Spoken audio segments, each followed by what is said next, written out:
First, for our viewers at home who may not be familiar with your story, can you explain a little bit, tell us a little bit about yourself, your birth story, how you escaped the clutches of an abortion doctor? Sure. I am adopted, and my biological parents were 17 when they when my biological mother went to Planned Parenthood, and they advised her to have a late term saline abortion at 7.5 months. Um, and so she did, and to everyone's great shock and surprise, I did not arrive dead but alive. My medical records are shocking to read. In fact, they say born during saline abortion, April the 6th, 1977, 6 a.m., 2.5 pounds, 29.5 weeks. Uh, and this is the most stunning and miraculous thing, I think. Also, it says on them, no resuscitation required upon arrival at the hospital. And I was being burned alive in my mother's womb for 18 hours. So that is due to the power of Jesus Christ. I'm unashamedly a Christian. I know we're supposed to be embarrassed by him now, but by the grace of God, I can't be embarrassed by a God who gave me breath. And I have cerebral palsy as a result. I was never supposed to get up out of a bed, but I walk and do a lot by the grace of God. So that's it in a nutshell.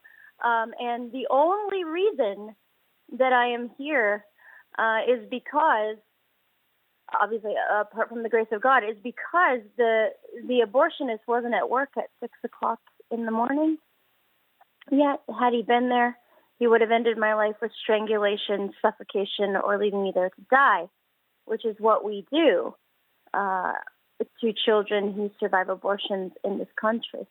So a nurse had time to call an ambulance and have me transferred out of there.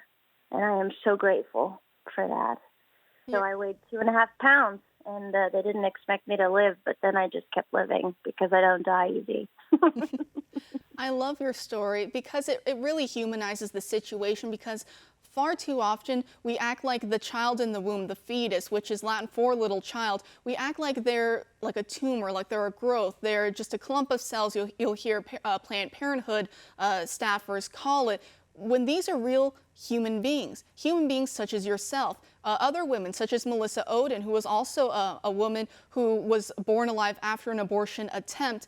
Powerful and amazing stories. And we see the president recently signing an executive order to protect children such as yourself, babies who are born alive after an abortion, to make sure they get the quality treatment that they deserve. Other babies who are born too prematurely, because if a child is born under a certain amount of weight or under a certain amount of development, a lot of hospitals will cease life-saving treatment.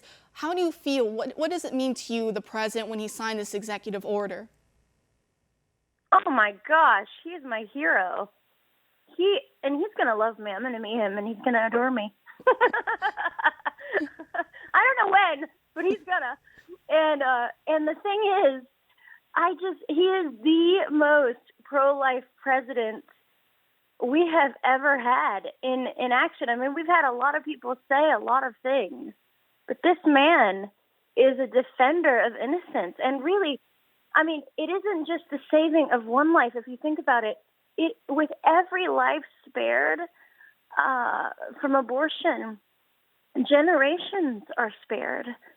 The children's children are spared. Think about that. Think about what we have lost. And yet, in the brief time that we have, I do not want to neglect to say that I'm fully aware that people are listening that have had abortions. And I want to say to you that I have forgiven my biological mother because I am a follower of Jesus, and I'm called to forgive, and I have told her that. And you too can be set free and forgiven. And I just don't want you to hear any kind of condemnation in my voice towards you, but that you really can be free. And I just think that's so important, because there could be just someone listening to this just sobbing on your couch right now. And I just want you to know that you can be free.